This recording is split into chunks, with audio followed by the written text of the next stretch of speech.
గతంలో కూడా హెరిటేజ్ ట్యాంకులు 9 ఉంటాయి. ఆ 9 ట్యాంకులో 4వ ట్యాంకులో ఎలక చచ్చిపోయిందంట. అప్పటికే కొన్ని వందల లీటర్లు అక్కడికి వచ్చేసాయి. ఏది 4వ బాక్స్ దగ్గరికి, 4వ ట్యాంకర్ దగ్గరికి. అయినా సరే ఇన్ని వందల లీటర్ల పాలని వేస్ట్ చేస్తామని చెప్పేసి అవి బయటికి రిలీజ్ చేసినటువంటి చరిత్రలు ఉన్నాయి. అవి మాట్లాడరు, అవి మరి బయటికి రావు. ఒకటే రోజు 523 కోట్ల షేర్లు ఎందుకు వచ్చాయి హెరిటేజ్కి అనేది అది మాట్లాడరు. అది నేను మాట్లాడింది కాదు. పార్లమెంటులో దద్దరు వెళ్ళేలాగా అక్కడ ఎంపీలు మాట్లాడినటువంటి విషయం. వాటికి సమాధానాలు ఉండవు. అవి ప్రొటెక్ట్ చేసుకోవడానికి కింద మీద పడుతూనే ఉంటాం. ఇంతకీ కొంపదీసి ఈ కాంట్రాక్టర్ మీకు కావాలని కామానా ఏంది ఇంత హంగామా చేస్తున్నారు అనేది నాకు అర్థం అవట్లే. ఎలాగో మీ గవర్నమెంటే కదా, తీసుకోండి, ఏముంది. ఒకటే రోజు 500 కోట్లు కాకపోతే ఈసారి 1500 కోట్లు తీసుకోండి, పోయిందేముంది. జనాలకి చెయ్యండి అని అడుగుతుంటే ట్రాక్లు తప్పించి టాపిక్ ని డైవర్ట్ చేసుకొని ఏందేందో మాట్లాడుతుంటే నాకేం అర్థం అవట్లేదు. అసలు మనం ఏపీలో ఉన్నామా ఇంకెక్కడన్నా ఉన్నామా అని అనిపిస్తుంది నాకైతే. బేసిక్ గా ఎందుకు రెచ్చగొట్టే మాటలన్నీ మాట్లాడతారు? హిందువులందరూ ప్రశాంతంగానే ఉంటారు, క్రిస్టియన్లందరూ ప్రశాంతంగానే ఉంటారు, ముస్లిం సోదరులందరూ ప్రశాంతంగా ఉంటారు. నిజంగా చెప్పాలనంటే కొంతమంది రెచ్చగొట్టి మాటలే తప్ప 3 రిలీజియన్లు కలిసి అన్నదమ్ముల్లాగే ఉంటారు. ఒక పండగ వచ్చినా, ఒక ఫంక్షన్ వచ్చినా వీడింటికి వాడెళ్తాడు, వాడింటికి వీడెళ్తాడు. అరే రారా తమ్ముడు అని మీద చేసుకుంటాడు. ఏమంటారు, రంజాన్కి అందరం వెళ్తాం, క్రిస్మస్కి అందరు వెళ్తాము, మన వినాయక చవితి ఏమన్నా చేసుకుంటే అందరు వస్తాం. కొంతమంది మన క్యాస్ట్ వాళ్ళు కన్వర్ట్ అయిన వాళ్ళు ఉంటారు, అవ్వని వాళ్ళు ఉంటారు. మన ఇళ్లలోనే వేరే క్యాస్ట్ అమ్మాయిల్ని పెళ్లి చేసుకుని ఉంటాం, వేరే క్యాస్ట్ అబ్బాయిల్ని పెళ్లి చేసుకుని ఉంటాం. సర్వమత సమ్మేళనం అనేది ఎందుకు అంటారు? అది మన ఇండియా కల్చర్లోనే ఉంటది. అది ఏ రాష్ట్రంలో ఏ దేశంలో ఇలా సర్వమత సమ్మేళనం అనే కాన్సెప్టే ఉండదు.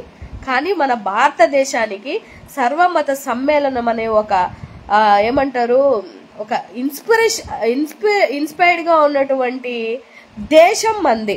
మన దాంట్లో అందరు ఉంటారు. ఆఫ్రికా వాడు వస్తాడు, చైనా వాడు వస్తాడు, అమెరికా వాడు వస్తాడు, కొరియా వాడు వస్తాడు, అందరు వచ్చి ఉంటారు. అదే మనం వెళ్ళి వేరే కంట్రీలలో వెళ్ళి ఉండాలి అని అంటే మనకు అది పాసిబిలిటీ అవ్వదు. 1,00,000 కారణాలు ఉంటాయి. కానీ ఇండియాలో అలా కాదు. ప్రతి ఒక్కడు ఇక్కడ చదువుకోవడానికి వస్తాడు, ప్రతి ఒక్కడు ఇక్కడ విజిట్ చేయడానికి వస్తాడు. ఇన్ని ఉంటే ఏం హిందువులు ఏం చేస్తున్నారు అని ఏ హిందువుని నువ్వు రెచ్చగొడదామని మాట్లాడతావో నాకు ఇప్పటికీ అర్థం కాదు. మళ్ళీ నీ పాత వీడియోలన్నీ చూస్తే ఒక చోటికి వెళ్తే ఒకరికి సపోర్ట్ మాట్లాడతావు, ఒక చోటికి వెళ్తే ఒకరికి సపోర్ట్ మాట్లాడతావు, అక్కడికి వెళ్తే బీఫ్ తిందామంటావు, ఇక్కడికి వెళ్తే తినొద్దంటావు. నీకే ఒక విజన్ లేదు, నీ మాటకు ఒక ఇది లేదు, క్లారిటీ లేదు. ఎందుకు రెచ్చగొట్టే మాటలన్నీ మాట్లాడుతున్నావో నాకు అర్థం అవ్వట్లేదు. సో ఒక సెన్సిటివ్ మ్యాటర్ని మాట్లాడేటప్పుడు అది తిరుపతి లడ్డు అనేది ఆ ప్రసాదం అనేది ఒక సెన్సిటివ్ మ్యాటర్. అది అందరి మనోభావాలకి సంబంధించినటువంటి విషయం. దాన్ని ఎలా రెక్టిఫై చేయాలా, అందులో ఎవరు తప్పులు చేశారు, గవర్నమెంట్ మీదే కాబట్టి ఎవరు తప్పులు చేశారో వాళ్ళని బయటకు తీసుకొనండి. దానికి సిబిఐ ఏమైనా ఎంక్వైరీ ఉంటే వెయ్యండి. అది వదిలేసి హిందువులందరూ ఏం చేస్తున్నారు అంటే ఎవరిని రెచ్చగొడుతున్నారు మీరు? అదే ఓట్ల కోసం మాత్రం అందరి దగ్గరికి వెళ్తాం, ఎంచక్క అక్కడికి వెళ్ళి టోపీ పెట్టుకుంటాం, ఇక్కడికి వెళ్ళి ప్రార్థన చేయించుకుంటాం, ఇక్కడికి వెళ్ళి అన్ని చేయించుకుంటాం. ఓట్లు గెలిచిన తర్వాత మాత్రం ఒక రిలీజియన్ వైపే మాట్లాడాలి అనుకునే నీ పద్ధతి అయితే మాత్రం మేము హిందువులమైన ఎందుకు ఒప్పుకుంటాం? ఏ విధంగా ఒప్పుకుంటాం? తప్పు జరిగితే ఎవరికైనా శిక్ష పడాలి. నిజంగా అందులో తప్పు చేస్తే ఏ పార్టీ వ్యక్తి అయినా, ఏ పార్టీ నాయకుడైనా కూడా శిక్షించండి, 100% శిక్షించండి. అందులో 1% కూడా డౌట్ లేదు. అంతేగాని ఒక రిలీజియన్ ని రెచ్చగొట్టేటువంటి మాటలు అది కరెక్ట్ పద్ధతి కాదు. సో డెఫినెట్ గా మీరు దీక్షలు ఎప్పుడు చేసి ఉండాలి. దీక్షలు ఏంది, ఇప్పుడు కొత్త సిస్టమ్ తీసుకొని వచ్చారా? ఈ దీక్షలు చెయ్యండి. వరద బాధితులకి వరద అంతమంది వచ్చి అన్యాయం అయిపోయారు, వాటి కోసం చేయండి. లేదు అమ్మాయిల మాన ప్రాణాలు పోయాయి చాలా, వాటి కోసం చేయండి. తప్పు చేశానని మీరు రియలైజ్ అయ్యి చేస్తాను అని అంటే చెయ్యమని అంటాం మేము కూడా, కాదని నేను అన్ను. అది రాష్ట్రానికి, రాష్ట్రంలో ఉన్నటువంటి ప్రజలకి మంచి కోసం చేస్తానంటే ఎవరైనా ఆహ్వానిస్తాం, ఆహ్వానించకుండా ఎందుకుంటాం. కానీ కొన్ని కండిషన్స్ టు అప్లై అన్నట్టుగా కొన్నిటికి మీకు నచ్చిన వాటికి చేసుకోవడానికి కాదు. చాలా అన్యాయాలు జరుగుతున్నాయి.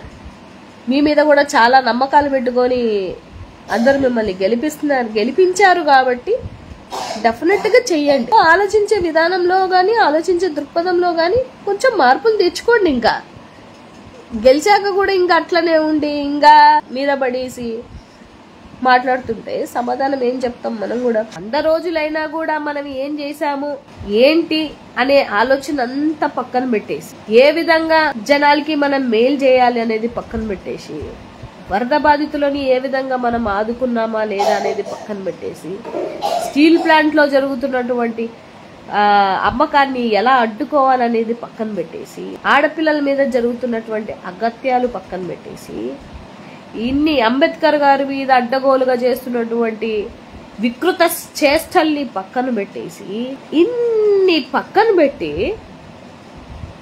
ఏంది సంబంధం లేని మాటలు, సంబంధం లేని నిందలు, సంబంధం లేనటువంటి అంటే టాపిక్ డైవర్ట్ చేసుకోవడం కోసం వేస్తున్నటువంటి భాగం. ఇది ఎవరికి తెలియదు, స్కూల్కి వెళ్ళే పిల్లాడికి కూడా తెలుస్తుంది ఇది డైవర్ట్ చేస్తున్నటువంటి పాలిటిక్స్ అని. మనం ఎంత పెద్దవి ఇష్యూస్ వచ్చినా వాటి కోసం మాట్లాడడం, ఏమి జరిగినా దానికోసం మాట్లాడడం అంటే మాట్లాడడం. అంతమంది ఆడపిల్లల మధ్య కెమెరాలు పెట్టి 300 మంది జీవితాలతో ఆడుకుంటే మాట్లాడడం, రోజుకొక సుగాలి ప్రీతి అన్యాయం అయిపోతుంటే మాట్లాడడం. సోకాళ్ళు పెద్ద మనుషులు ఆ పార్టీలో ఉన్న వాళ్ళే ఒక 16 సంవత్సరాల బాలికని, ఓ డాన్స్ మాస్టర్ ని, ఇంకా హైలైట్ థింగ్ ఏంటంటే ఆయన ఒప్పుకున్నాడంట జానీ మాస్టర్, ఏమని, నేను తప్పు చేశాను అని. అలాంటివి మాట్లాడడం, అవన్నీ పక్కన పెట్టి జనాల అభివృద్ధిని పక్కన పెట్టి ఏవో కొత్త మాటలు, కొత్త కథలు. ఎవరు రాసిస్తున్నారు ఆ స్క్రిప్ట్లు, ఎవరు రాస్తున్నారు ఆ మాటలు నాకైతే తెలియదు. కానీ ఎలాగో వచ్చారు, జనాలు ఆశీర్వదించి వచ్చారో, ఏ విధంగా వచ్చారో అన్నది ఇంకా మరి దేవుడికే తెలియాల. వచ్చారు, ఏవైతే జనాలకి చెప్పి వచ్చారో అవి జనాలకి చేస్తే ఎవరేమంటారు, ఎవరేమనరు.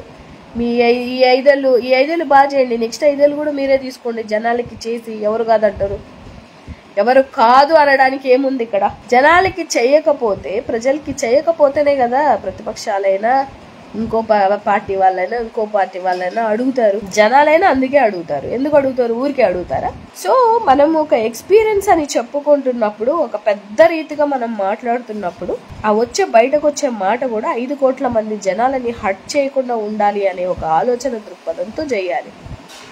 అసలు ఏ రోజు శాంపిల్ చేశారు, ఏ రోజు రిజల్ట్ వచ్చాయి, దానికి సంబంధించి ఎవడన్నాడు, ఎవడు దానికి నిర్ధారించాలా, ఎవరు మాటలు ఏం మాట్లాడాలా, ఏ తలా తోక లేకుండా ఇష్టం వచ్చినట్టు మీరు చేసుకుంటూ మీ వరకు వస్తేనేమో అది ఒక ఇండివిజువల్ సంస్థ, దానికి మా ప్రభుత్వానికి, మా సీఎంకి సంబంధం లేదని మీరే చెప్తారు.